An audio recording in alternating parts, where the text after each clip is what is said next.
Welcome back, y'all, to Savvy Journey, where we give you tips and tricks to help you travel in the savviest way possible.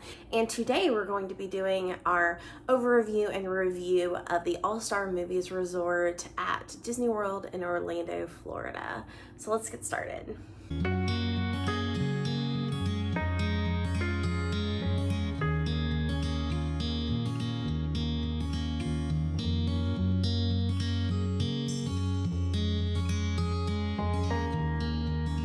Okay, so we had never stayed truly in a true value resort at Disney World prior to this stay.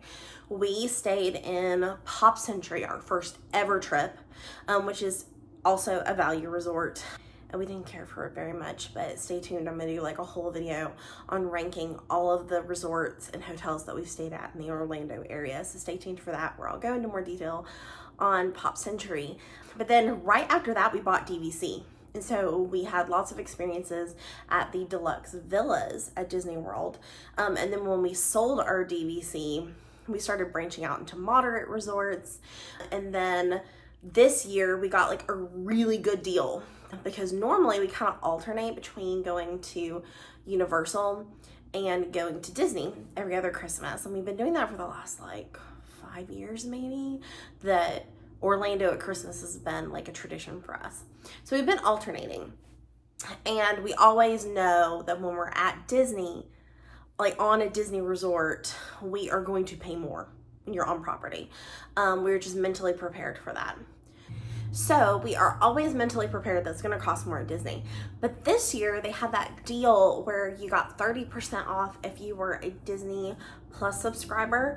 And so we did that deal. And for the first time ever in our entire lives of going to Orlando, and we have made many trips to Orlando over the last decade almost. It's been about 8 years since we started our visits as a couple to Disney World.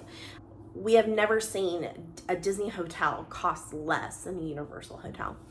But this trip, with that 30% off deal, it was the first time ever where if we stayed at the value resort, one of the all-star resorts, that it would be cheaper than staying at Universal. So, long story short, we decided to see what a value resort at Disney World was like. And we chose All-Star Movies because I had heard that they recently renovated All-Star Movies, and I had read in other blog posts and seen in other videos that was the one that people said was the best as far as theming goes as well. So we went to All-Star Movies.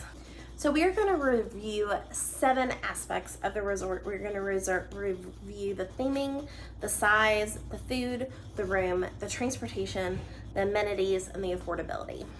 So first things first, the theming was larger than life. I actually really did like the theming.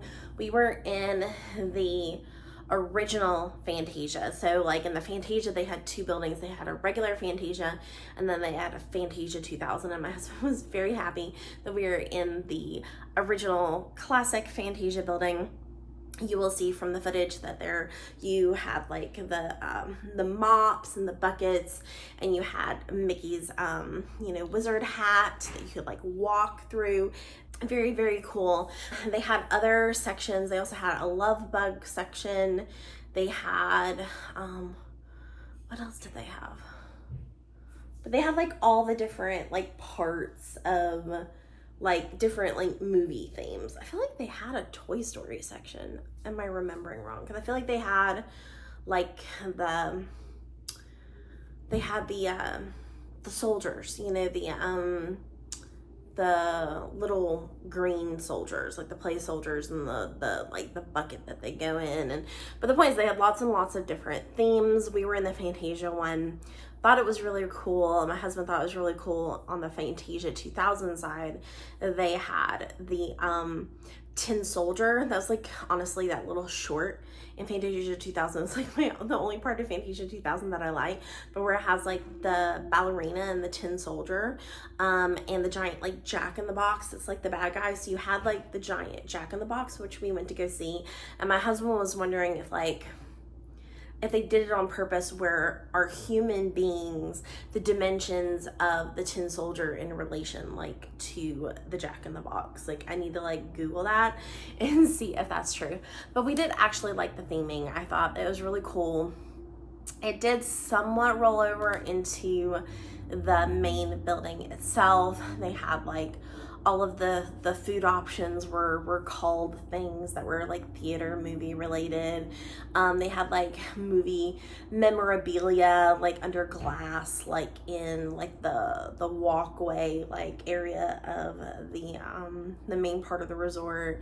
So it did carry over, but not like, it wasn't like super detailed, but it was, the theming was there. But like the theming out and about, like in even the pool, the Fantasia pool was really cool. And you had Mickey like shooting spells and the water was like coming out of his hands, or you know, out of his, I can't remember, is he holding a wand?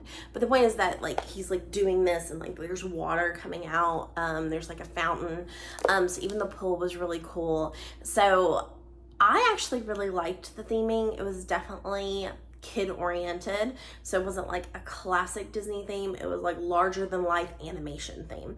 So I actually really liked the theming.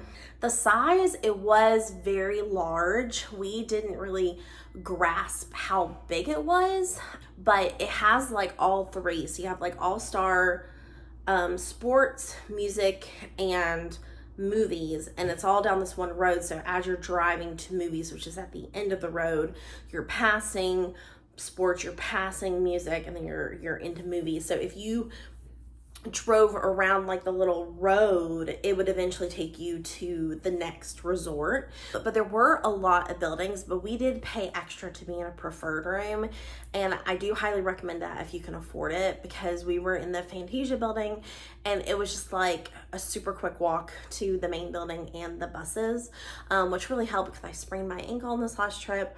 And having a shorter walk back to my room after we got off the bus was a lifesaver. And it wasn't a problem at all. We were really close to the pool, but I didn't hear any pool noises. But when we get to the room, we will talk about noise more. But I do highly recommend paying for a preferred room. Now, we did get lost a couple of times. Like, we parked, just like when I saw Fantasia, I was like, ooh, Fantasia, and we parked and then realized we were at the wrong building. So you do have to pay attention to the signs. They have, pay attention to what building number you're in when you get like your text message, or if you go inside and check in. But we just checked in online through the app. So once you know what building you're in, we were in building 5.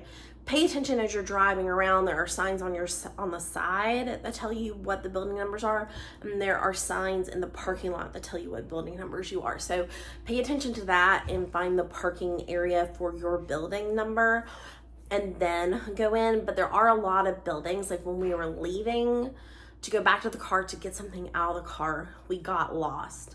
We went a different direction and we ended up like in, I can't remember, I was thinking it wasn't the love bug section. I feel like it was a different section. And we were like totally way far away from our car, and it was like totally by accident. We just made a wrong turn. So when we were coming back in from the car, I made a note of, we were right next to the clapper. Like, I don't know if that's what you call it, but you know, when they say, you know, take 3 and they clap the little, you know, black and white thing. Is it called a clapper?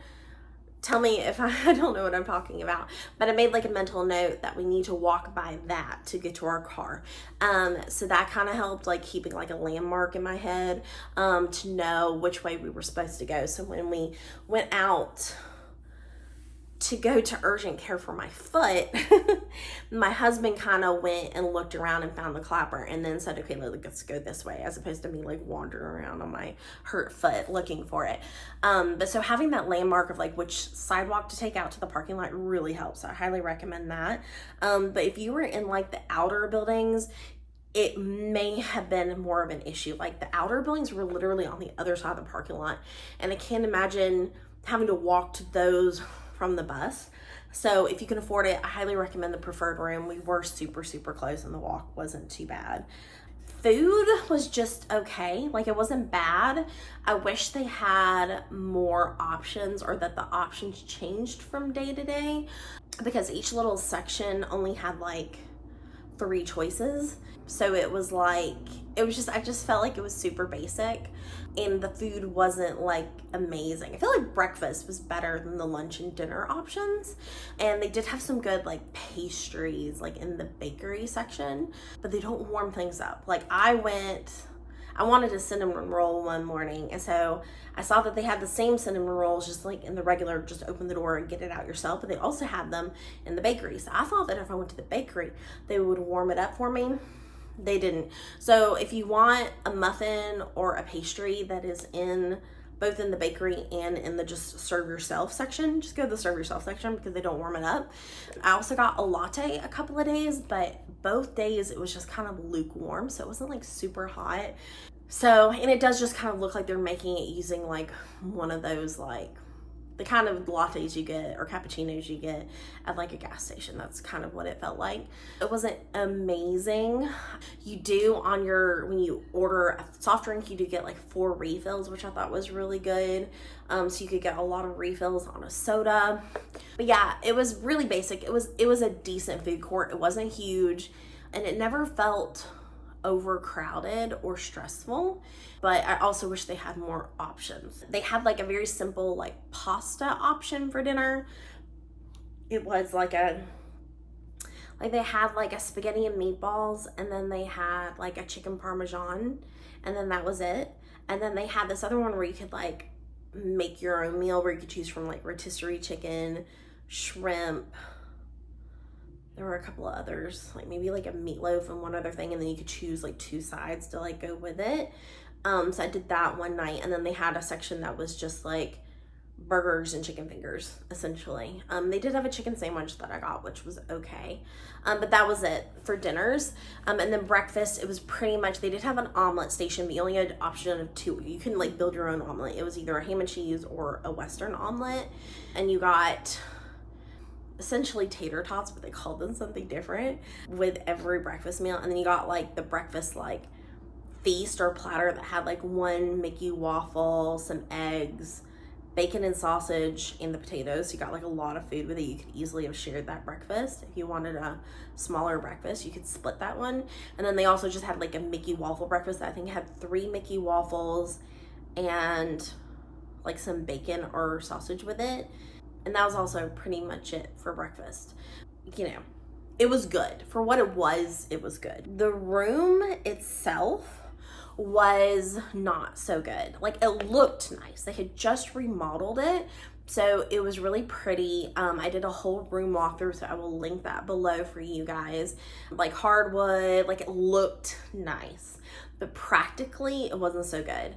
One, the walls were super thin, so we could hear everything. We could hear people in the hallway, we could hear people above us, and the people above us were so noisy and would keep us up like all night. And the people next to us just heard lots of noise. Like everything that was going on in the room next to you or above you, you could hear everything. Like it was so loud and so noisy. I know those 2 words mean the same thing, but it was very annoying. The bed was extremely uncomfortable. Now, if you're the kind of person that's either A, young, or B, can sleep anywhere, then it wouldn't, you'd be fine. But if you're like old people like us, or somebody who has back problems, you are going to hate it. Like the bed was so uncomfortable. We did not sleep good the entire week. We were at Disney World this year because of the bed in our room. The bathroom was also kind of cramped. Like practically speaking, for somebody who's shorter, like they had like the toilet paper like behind you in this like corner, and I had a hard time like reaching the toilet paper. So whenever I'd like switch the toilet paper out, I'd just like set it on like a towel rack in front of me because it was like more practical that way. But it was just very, very cramped. The shower was difficult to get into. So if you have any mild mobility issues, definitely get a like accessible room, because the shower was hard to manipulate, like get in and out of, and then it was just like a standard like rain shower head. It just wasn't super practical.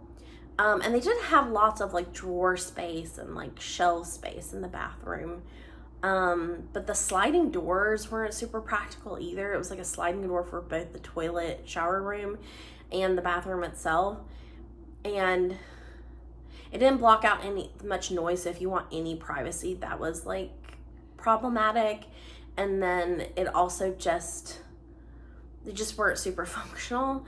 But the room was like a decent size. There was a hide-a-bed, so you did get extra room. You know, it fit 4 people, so you had another bed in the room that turned into a table, and the table actually was like a decent amount of space. But you could tell it was value. Like, you could tell that it was a downgrade quality wise. Transportation, your only option is buses at All Star Movies, and you are kind of far from everything. The good news is that I heard back in the day that they shared one bus for all 3 All-Star resorts, but that's not true anymore, if it ever was true, because it was a designated bus for each separate part of All-Stars. So we did have our own bus. They did use the double wide buses for Magic Kingdom and Epcot, like the 2 most popular resorts, a single bus for Hollywood Studios, Animal Kingdom, and then like the water parks in Disney Springs. Most of the time we were able to have a seat. That wasn't a problem. But we did have to wait a while, and then the drive was really long. No matter where you were going, you were on the bus forever. When we went to Disney Springs, we had a very, very, very long wait. Like, it took like 30 minutes for that bus to show up. Now, going home from Disney Springs, a bus came almost right away, and we were literally the only people on the bus.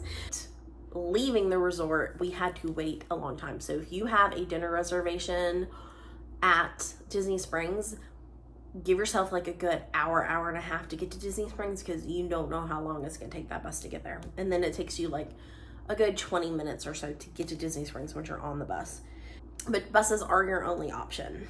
The amenities are pretty basic. I will say, I thought that the size of their arcade was really good, like in comparison to other resorts I've been in. Their arcade was massive, so they did have a nice arcade. They had a store like all of the resorts have, and they had, I'm trying to think, did they have more than one pool? They might have had some smaller pools that I didn't see. I'll put like a map right here, and I'll try to like point out the pools, because I'm not sure if there were other pools. But the main pool was the Fantasia pool, and that was the one right outside of our room, as well as right outside of the main building. And you had a pool bar, and the pool itself was nice, but it was just a pool. Like, you don't get other amenities like a slide or anything like that, but they did have a kiddie pool, like splash area, so that was good. Affordability wise, like I said, if you get a good deal, it is very affordable, but you are getting what you're paying for. Like it is true value, like the quality of what you're getting.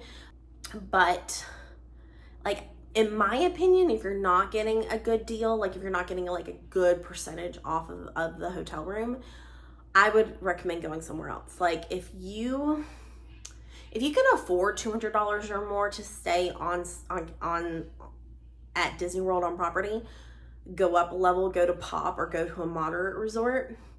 If you're on a really strict budget, I would stay away from Disney Resort, like on property altogether. I don't think that if you're on a very tight budget that All-Star, any of them, I didn't say at music or sports, but in my opinion, it was not worth what you were paying. I don't think the resort itself, even at a discount, so much was worth it. Like, we will not be staying there again, because we need we need a higher comfort level. Yes, it is just mostly where we're sleeping. We're at the parks most of the time, but I need to sleep good those nights because I'm tired. So it just kind of depends on the person. Like, if you're the kind of person that can handle it, you can sleep anywhere, or you're young and you're just that kind of person, then like, you're probably gonna be fine. But we needed more comfort at the Disney resorts. So in my opinion, if you're on a stricter budget, I would recommend staying off-site, or even going over to Universal, because their value resort, their endless summer resort, is so much nicer and way cheaper. Even not at a discount, their resort is cheaper. So I would recommend either going to Endless Summer at Universal and then driving to Disney, because driving really isn't so bad. We did that on our last trip. We stayed at Universal and we did like 2 days at Universal and then 2 days at Magic Kingdom. We did 2 days at Disney World. So we did like 1 Magic Kingdom day and 1 Epcot day, and then the other days were Universal. And we just drove to Disney. And driving, I always had a bad idea in my brain about what driving to Disney would be like, but it really wasn't so bad. It was no less stressful than taking a Disney bus to the parks. So if you can afford it, then just upgrade and stay at a different Disney resort. If you're on a strict budget, I would just stay away from Disney Resort altogether and stay at a offsite hotel, a Disney Springs hotel, or go over to Universal. That's just my opinion. But it was a nice resort. The theming was really good. Like I said, it was a decent stay, but we need another level of comfort. Like, we need a more comfortable bed, personally. But let me know in the comment section below, have you stayed at any of the all-star resorts? What are your opinions about it? You think that I'm being too nitpicky? Or hopefully I don't sound snobby in any way about it. It's just everybody has their own opinions about, or opinions are the wrong way of saying it. We have our own opinions, but we have our own needs. Like, everybody has their own needs. And like I said, I have lower back problems. We are in our 40s now, and we just need a more comfortable bed situation. Honestly, I could deal with all of the other issues of the resort if the bed had been more comfortable. The bed and the noise, those were the 2 big factors. It's going to keep me away from any of the all-star resorts in the future. So let me know what you think in the comment section below about any of the all-star resorts. What is your favorite resort at Disney World? Do you think the all-star ones are worth the money? Let me know. If you love resort overview videos, if you love Disney, if you love travel vlogs, then please hit that subscribe button. That's what we're here for. And if you love this particular resort review, then definitely hit that like button as well. Okay guys, I can't wait to see my next video. Bye.